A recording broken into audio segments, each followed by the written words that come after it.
मराठा आरक्षणाच्या संदर्भात जो काही सर्वोच्च न्यायालयाचा निर्णय आला आहे तो अत्यंत दुर्दैवी आहे आणि अत्यंत धक्कादायक देखील आहे।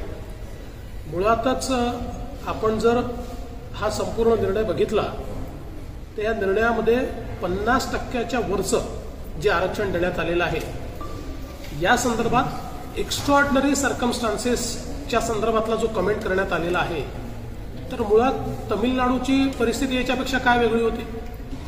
जे जस्टिफिकेशन तमिळनाडूने दिलं आहे तेच जस्टिफिकेशन महाराष्ट्राने दिलेलं आहे आणि मग अशा परिस्थितीमध्ये तमिळनाडूचं जजमेंट किंवा तमिळनाडूचा निकाल हा घटनापीठाला रेफर होताना त्याच्यावर स्टे आला नाही आणि आपलं मात्र घटनापीठाला रेफर होताना स्टे आला।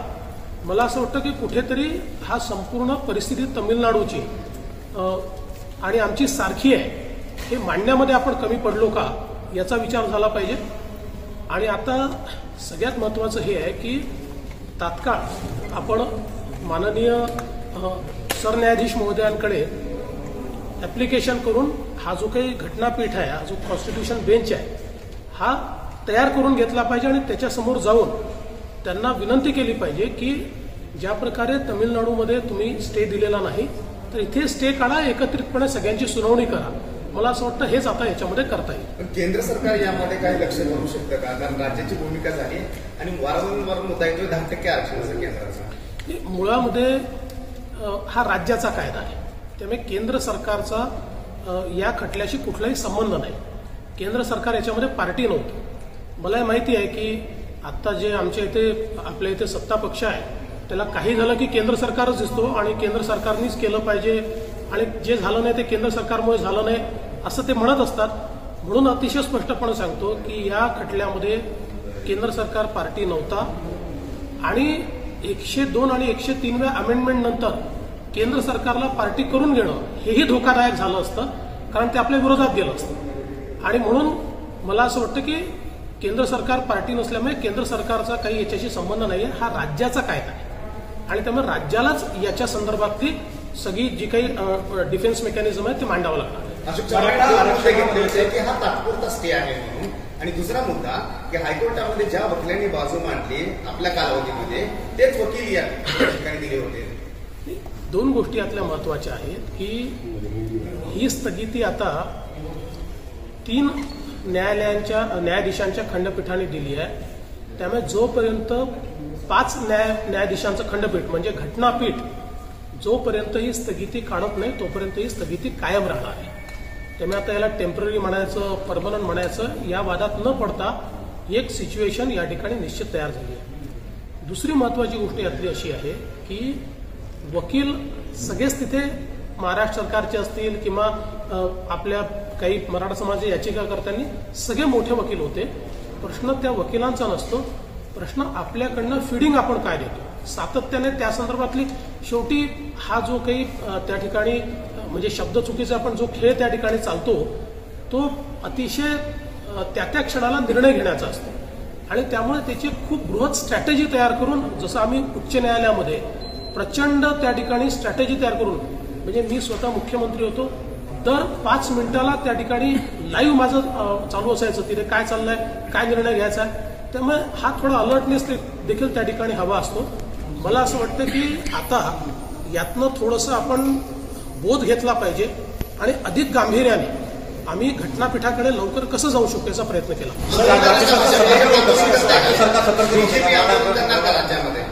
राज्य सरकार सतर्क आम्ही असं आहे की मराठा समाजाच्या सगळ्या संघटनांनी वारंवार हे सांगितलं की राज्य सरकारने ज्या प्रकारे लक्ष दिलं पाहिजे त्या प्रकारे दिलं जात नाही। आता आपण सांगा पहिल्याच तारखेला आम्ही हे मान्य करून टाकलं की आम्ही भरत्या करणार नाही किंवा आम्ही त्याच्यावर कोरोनामुळे होत नाहीये त्यामुळे जोपर्यंत निकाल येणार नाही तोपर्यंत आम्ही ते करणार नाही। म्हणजे एक प्रकारे आपण कोर्टाला आपली तयारीच दाखवली ना की आम्ही स्वतःच भरत्या करणार नाही, स्थगिती द्या आम्हाला। त्यामुळे कुठेतरी स्ट्रॅटेजिक मिस्टेक आहे पण मला आता त्याच्यामध्ये जायचं नाही आहे कारण हा माझ्याकरता राजकारणाचा मुद्दा नाही आहे। मला असं वाटतं की पुन्हा एकदा प्रयत्न करून मराठा समाजाला इतक्या मेहनतीने आरक्षण दिलं आणि उच्च न्यायालयाने ते वैध ठरवलं।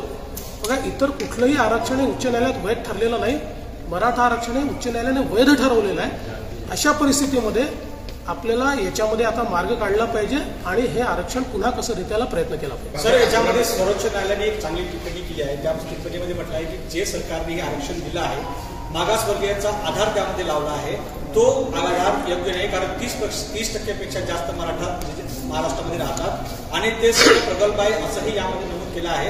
आणि 50%ची जी सीमा आहे ती ओलांडता येणार नाही. जे आपण आरक्षण दिलं आहे ते मागासवर्गीच्या आधारावर दिलं, याचा अर्थ ते चुकीचं आरक्षण दिलं असं म्हणलं. असं नाही आहे. दोनच गोष्टींकरता ते खंडपीठाकडे गेलेलं आहे.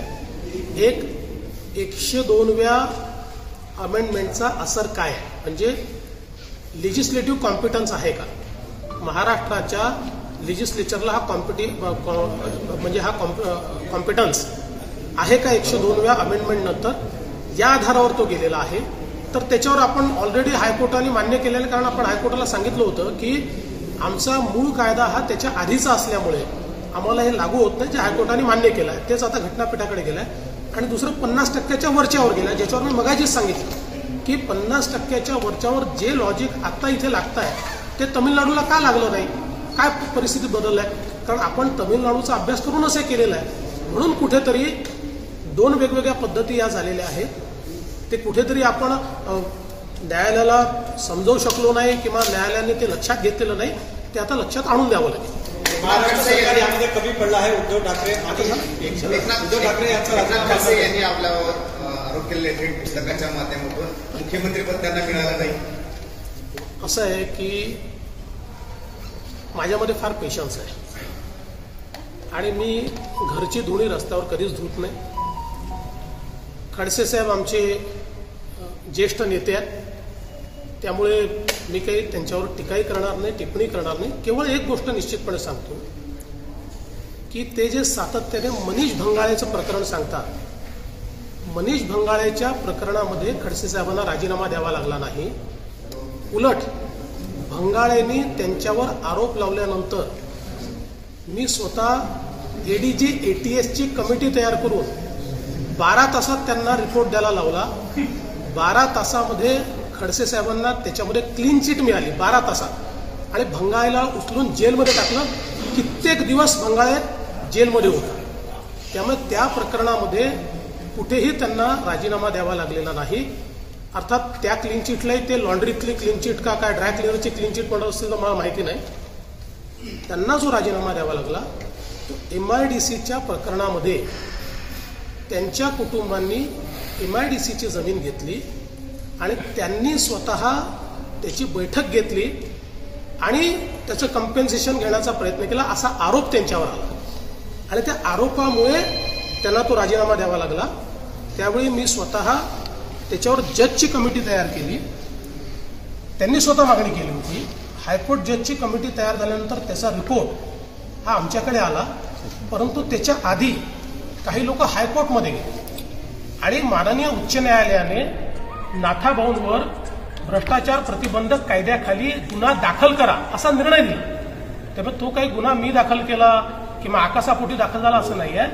माननीय उच्च न्यायालयाने हा गुन्हा दाखल करायला लावला. त्याही संदर्भात त्यांनी मला विनंती केली की तात्काळ या संदर्भातला रिपोर्ट गेला पाहिजे. 2च महिन्यामध्ये त्या संदर्भातला रिपोर्ट आम्ही बनवून तो देखील कोर्टात दाखल केला, पण कोर्टाने तो ऍक्सेप्ट केला नाही. कारण त्याच्यामध्ये इंटरव्ह्युनर गेले. इंटरव्ह्युनरने सांगितलं की चौकशी झाली असली तरी ज्या कंपन्यातनं पैसे आले आहेत ती कंपनी योग्य नाही आहे वगैरे असे अनेक मुद्दे मांडले. त्यामुळे तो रिपोर्ट पेंडिंग आहे आणि त्यामुळे तो रिपोर्ट काही मान्य झालेला नाही. त्यामुळे मला असं वाटतं की विनाकारण याच्यामध्ये लोकांमध्ये गैरसमज पसरवण्याची आवश्यकता नाही आहे. आमचे ज्येष्ठ नेते त्यांच्या काही तक्रारी असतील आम्ही घरातल्या घरात निश्चित त्यांच्यासोबत बसू, त्यांच्याशी चर्चा करू, त्या तक्रारी दूर करू.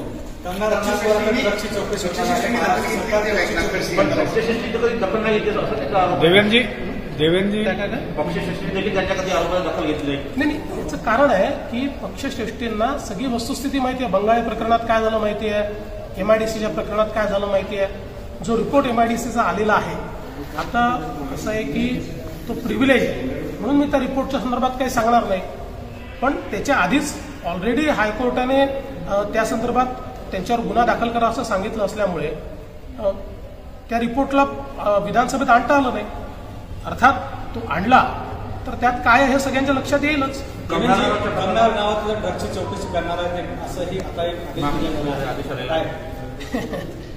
खरं म्हणजे मला असं वाटतं की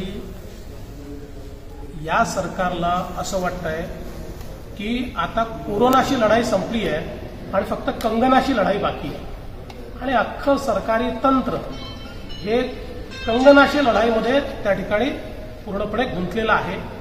मला असं वाटतं त्यांना चौकशी करायची त्यांनी चौकशी करावी, जे करायचं आहे त्यांनी करावं. कंगनाने देखील स्वतः सांगितलेलं आहे.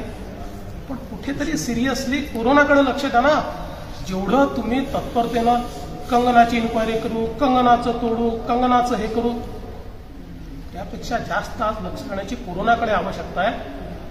त्याच्यापेक्षा 50% तरी तुमची क्षमता ही कोरोनाची लढाईमध्ये खर्च करा. देवेंद्र जी कर ली है मुकदमा भी. देखिए, महाराष्ट्र सरकार को ऐसा लगता है कि महाराष्ट्र में हमारी लड़ाई कोरोना से नहीं है, हमारी लड़ाई कंगना से है. आज सबसे ज्यादा कोरोना के केसेस महाराष्ट्र में है. हर दिन 23 से 25 हजार केसेस महाराष्ट्र में बढ़ रहे हैं. देश के 40% कोरोना के मृत्यु महाराष्ट्र में है. लेकिन महाराष्ट्र सरकार उससे लड़ना नहीं चाहती, वो लड़ाई करना चाहती है कंगना से. और मैं तो उनको इतना कहना चाहता हूँ, आप अपनी जितनी क्षमता कंगना के पीछे लगा रहे हैं उसमें से 50% भी क्षमता अगर कोरोना के पीछे सीरियसली आप लगाएंगे तो शायद लोगों की जान हम बचा पाएंगे. ये जो चल रहा है वो तो बड़ा अनाकलनीय है. उनको जो इंक्वायरी करनी है वो करती रहे, जो करना है वो करे. इससे पहले मुंह पे गिरे, बार बार मुंह पे गिरेंगे. लेकिन मेरा अपना मानना है अभी जो कंगना का इशू है उससे इम्पोर्टेंट इशू ये कोरोना का इशू है, ऐसा सरकार को समझना चाहिए. देवेंद्र जी एक प्रश्न ऐसा है कि कंगना रनावत राजपूत वोटों के ध्रुवीकरण के लिए क्या बिहार में राजपूत वोटों के ध्रुवीकरण के लिए पहले सुशांत राजपूत और फिर बाद में कंगना रनौत का मुद्दे को उठाया गया और कंगना रनौत बीजेपी की प्रवक्ता की तरह बीजेपी की लाइन तो बहुत है. देखिए भैया, कंगना का मुद्दा तो बीजेपी ने नहीं उठाया. क्या जरूरत थी? आप क्यों ऐसा बयान देते हो कि उन्होंने मुंबई नहीं आना चाहिए? आप क्यों बयान देते हो उन्होंने ऐसा करना चाहिए? पूरी आपकी सिस्टम क्यों लग जाती है? मुद्दा बड़ा क्यों हुआ? कंगना तो कोई राष्ट्रीय नेता नहीं थी. कंगना तो कोई ऐसा विषय नहीं था कि जो राष्ट्रीय स्तर पर चला जाए. आपने उसको बड़ा किया, आपने उसके घर जाकर तोड़ा. अब रोज शिवसेना के नेताओं के किसके किसके घर अवैध है, किसके ऑफिस अवैध है, चीजें बाहर आ रही है. आप दाऊद का घर तोड़ने नहीं जाते, उसका घर तोड़ने जाते. इस विषय को बड़ा किसने किया? बीजेपी का संबंध क्या है? देवेंद्र जी, कंगना रनावत प्रकरणी आता कंगना रनावत स्वतःच भारतीय जनता पक्षाच्या प्रवक्त्यासारखे आरोप करतात की ही झाडासारखी सेना नाही तर सोन्याची सेना आहे. असं एक भाजपचं सारखं वक्तव्य करणं हे कसं करतं? भाजपचा संबंधच काय याच्यामध्ये? उलट काल कंगना रनावतच्या आईचा इंटरव्ह्यू पाहत होतो. त्यांच्या आईने सांगितलं की आमचा परिवार काँग्रेसी आहे. आमचे म्हणजे कंगनाचे आजोबा काँग्रेसचे काहीतरी नेते होते असं त्यांच्या आईने सांगितलं आणि म्हणाले अशा परिस्थितीमध्ये आमची अपेक्षा होती की सोनियाजींनी एका महिलेच्या पाठीशी उभं राहायला पाहिजे, काँग्रेसने उभं राहायला पाहिजे. ते राहिले नाही. माझ्या पोरीला मारायचा प्रयत्न आला त्यास अमित शहानी तिला त्या ठिकाणी सुरक्षा दिली. तेव्हा भारतीय जनता पक्षाचा संबंध कुठे येतो? स्वतः मूर्खासारखं वागायचं, स्वतः वेड्यासारखं वागायचं आणि मग प्रत्येक गोष्ट भारतीय जनता पक्षाच्या नावावर लावायची. शिवसेनेमध्ये दोन विचारधारा दिसतात. संजय राऊत एक वेगळे आपल्या शिवसेना चालवत पण मुख्यमंत्री वेगळे. मुख्यमंत्री याबाबत काही बोलत नाही करणार पण संजय राऊत मात्र फार आक्रमक होता. त्याच्यावर मी काय बोलतो? सर, एक जिस तरह से रिया का ड्रग को लेकर वीडियो आ रहे हैं, खुद ही ड्रग ले रही है और उसकी एनसीबी जांच हो रही है, जेल में भी है. आज उसकी जमानत पर अर्जी भी है. अपना पूरी फिल्म इंडस्ट्री जो भी इससे है जुड़े हुए ड्रग से, इसकी जांच होनी चाहिए और उन सभी चाहे जितने भी बड़े लोग हों उन सब को कार्रवाई हो. देखिए, मुझे ऐसा लगता है कि अभी एनसीबी पूरी जांच कर रही है. एनसीबी का जांच का दायरा तो पूरा खुला दायरा है. जो भी चीजें उनके सामने आएगी उस पर वो कार्रवाई करेंगे. अभी चूंकि ये सारा मामला कोर्ट में चल रहा है, इस पर मैं ज्यादा बोलूंगा नहीं. पर मुझे लगता है कि कहीं ना कहीं ये जो सारा ड्रग का मसला सामने आ रहा है, वंस फॉर ऑल इसको समाप्त करने की कोशिश की जानी चाहिए.